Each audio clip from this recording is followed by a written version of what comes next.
So I've got a 4K dash cam with me here today. I've gone on and unboxed everything.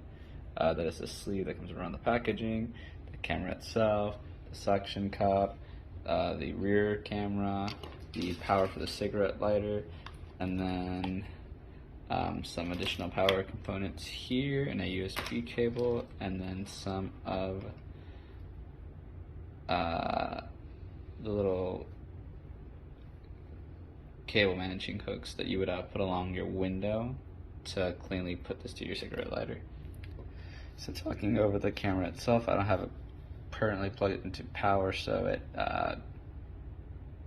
can't show you the screen or anything, but I can talk about some of the features on it. So one of the biggest thing is it does offer loop recording.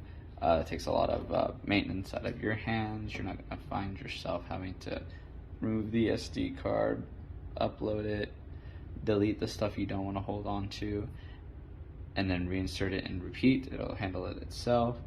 Another big thing that it has, they call that a G-sensor lock, but it's pretty much just a stabilizer that's built into the camera, so that way your video is nice and viewable, lettering would be readable, and it should just give a better overall image quality. To go on about the camera too, one nice thing is this unit over here is the 4K camera, and then the camera that you attach over to the rear would be a regular 1080p, just full HD camera. And the last thing is the way it handles power.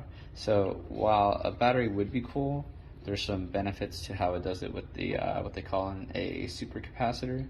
So the biggest thing is it allows for a lot more safety when it comes to operating it in extreme heats or extreme chills, or a battery you can't have stored within certain temperatures for too long, or it might lead to the risk of it being damaged.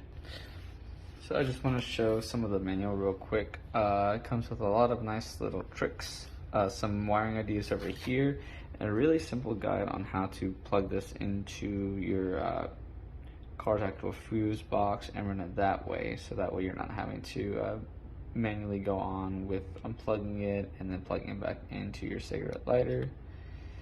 Some common troubleshooting things. One big thing that it mentions is to have the correct class and speed for the SD card, so that way you don't have any issues with your playback.